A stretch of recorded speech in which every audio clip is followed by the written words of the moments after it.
요즘 우리나라에서 찬반 논란이 거센 주제가 있습니다. 바로 외국인 가사도우미 도입 문제인데요. 도입하려는 정부와 찬성하는 측은 가사도우미 인력이 줄어들고 있다는 점, 그리고 출산율을 높일 수 있다는 점을 강조하고 있지만, 반대하는 측은 실제로 출산율에 도움이 되지 않는다면서 싱가포르의 사례를 들어 반박하고 있습니다. 이런 외국인 노동자 유입 확대가 외국인 이민 정책으로 확장될 수 있다는 점도 우려되고 있는데요. 이 이민 정책이 만약에 실패할 경우에 요즘 프랑스처럼 인종 갈등이 폭발해서 나라 전체가 혼란한 상황이 생길 수도 있거든요. 그렇다면 과연 우리나라는 외국인 노동자 이민자들을 어떻게 받아들이는 게 좋을까요? 오늘 알고리즘에서는 이 얘기를 집중적으로 다뤄보겠습니다.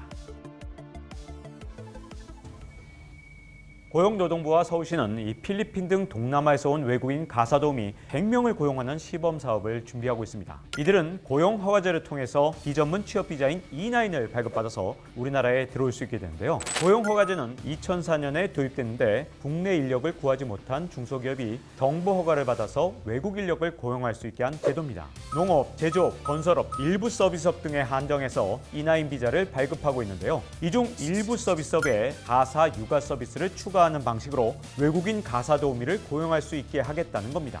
이 시범 사업은 올해 시작하는 걸 목표로 하고 있지만 아직까지는 이 찬반 여론이 거센 상황이죠. 정부 측은 한국인 가사도우미 종사자가 감소하고 있다는 이유, 저출산 문제를 해결할 수 있다는 이유를 들면서 외국인 가사도우미 도입 배경을 설명했는데요. 노동부에 따르면 한국인 가사도우미 취업자는 2019년 15만 6천 명에서 지난해에는 11만 4천 명으로 무려 26.9%나 감소했다고 합니다. 남은 종사자 가운데 92.3%가 50대 이상이라는 점을 고려하면 감소 추세는 계속될 전망이고요. 이런 상황이 여성들의 경력 단절과 저출산에 영향을 줄 수 있다는 인식인데요. 오세훈 서울시장은 SNS를 통해서 맞벌이 부부가 육아 도우미를 구하려면 300만 원에서 500만 원이 들고 상당수는 결국 비싸서 포기하게 된다. 이 평판 좋은 도우미는 3대가 덕을 쌓아야 만날 수 있다라는 말이 있을 정도로 인력 부족 문제가 심각하다라고 말을 하기도 했습니다. 그런데 이 반대하는 측에서는 외국인 가사도우미 도입이 출생률을 높이는 데 도움이 되지 않는다, 이렇게 반론을 하고 있거든요. 실례로 싱가포르가 거론되고 있는데요. 싱가포르는 1978년부터 외국인 가사도우미를 받아들였죠. 그런데 합계 출산율을 보면 1978년 1.8명에서 2021년에는 1.1명으로 오히려 더 낮아졌습니다. 월 200만 원 선으로 예상되는 외국인 가사도우미의 임금도 화두에 올랐는데요. 우리나라는 국제노동기구 가입국으로 차별금지 협약에 따라서 이 내국인과 외국인 간 동일 수준의 임금을 보장해야 합니다. 따라서 외국인 가사도우미가 주 5일 동안 하루에 8시간을 근무할 경우 주휴수당을 포함해서 한 달에 약 201만 580원을 받게 되는데요. 자, 올해 1분기 가구당 월 평균 소득이 500만 원 수준으로 월 200만 원이나 되는 이런 돈은 부담이 되는 돈이기 때문에 외국인 가사도우미 도입이 크게 실효성이 없을 것이라는 그런 의견이 있습니다.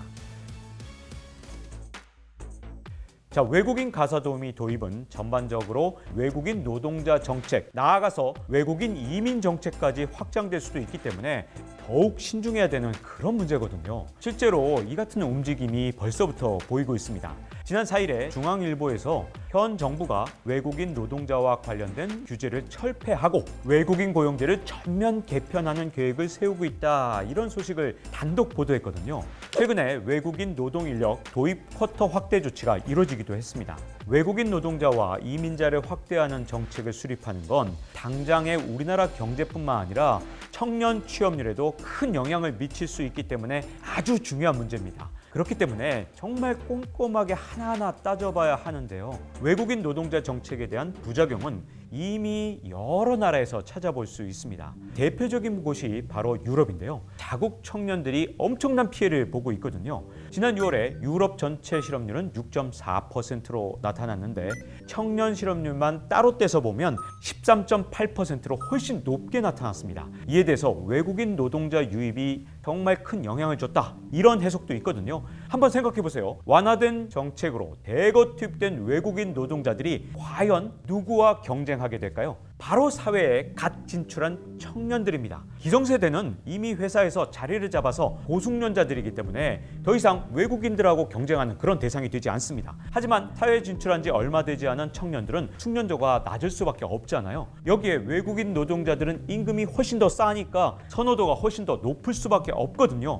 그렇다고 외국인 노동자 입장에서 봤을 때 근로 환경과 이주 환경에 과연 만족할까요? 저임금 미숙련 노동자들을 중심으로 이민자들을 받으면 사회에서 이주 노동자는 저소득층이다, 이런 고정관념이 자리 잡게 되고요. 이로 인해서 극심한 차별이 생길 가능성이 훨씬 더 높아지게 됩니다. 초반에는 이주 노동자도 자국보다 높은 임금에 잠깐은 만족할지 모르지만 뭔가 자신들이 차별을 받고 있다, 이런 생각이 들게 되면 불만이 점점 더 커질 수밖에 없거든요. 실제로 이런 차별로 인해서 갈등이 극심한 나라가 있습니다. 바로 프랑스인데요. 요즘에 프랑스 전역이 인종차별 항의 시위로 아주 극도로 혼란 상태를 겪고 있는데, 지난 6월에 교통 검문을 피해서 달아나던 알제리계 청소년이 경찰의 총에 맞아 숨진 사건 이후에 이민자들의 쌓였던 불만이 한꺼번에 폭발한 겁니다. 프랑스의 이민자 수는 총 인구의 10% 정도로 알려져 있는데요. 이들의 고질적인 빈곤 문제와 차별 문제가 좀처럼 해결되지 않고 있습니다.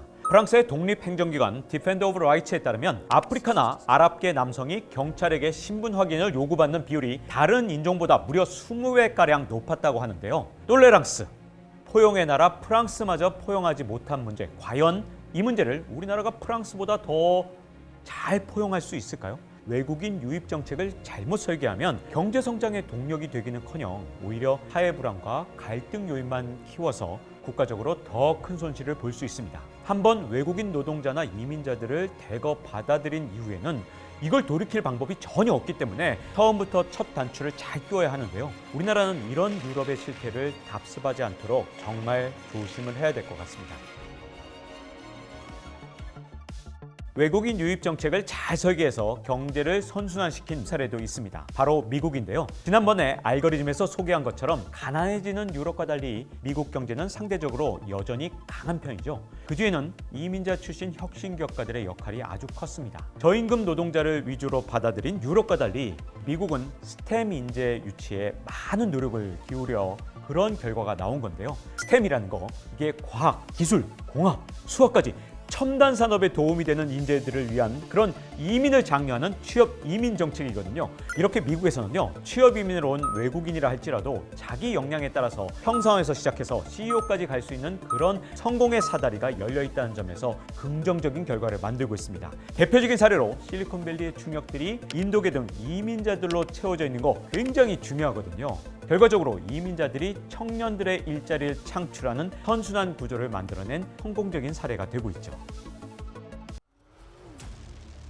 자, 지금 우리나라의 외국인 노동자 정책은 유럽하고 굉장히 비슷해요. 청년들하고 경쟁하는 구조입니다. 그렇기 때문에 미숙련 청년층에게 엄청난 타격을 줄 수도 있는 그런 위험성이 있거든요. 외국인 노동자들 입장에서도 마찬가지인데요. 성공의 사다리가 만들어질 가능성이 굉장히 낮기 때문에 프랑스처럼 이 사회 갈등 요인으로 자리 잡을 위험성이 굉장히 큽니다. 사실 최악의 경우도 우리가 걱정을 좀 미리 해봐야 되는데요. 싱가포르나 홍콩, 두바이 같은 많은 외국 국가에서 현지인들이 외국인 노동자들을 학대하는 문제가 외교 문제로 비화된 적도 많습니다. 만약에 불미스러운 일이 일어난다 그러면 주변국에서 혐한 기조가 생겨날 수 있는 그런 가능성도 있거든요. 물론 지금처럼 인구가 빠르게 줄고 있는 대한민국 소멸 위기에서 외국인 노동자나 이민자 정책은 반드시 한 번쯤은 검토해야 될 굉장히 중차된 문제입니다. 하지만 당장 급한 불을 끄기보다는 경제가 나중에도 선순환을 할 수 있도록 방향을 제대로 처음부터 설계를 잘 하는 게 중요하고요.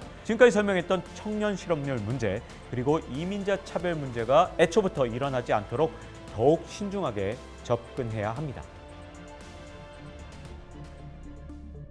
자, 오늘은 기로에 서 있는 우리나라 외국인 유입 정책 문제에 대해서 얘기를 해봤고요.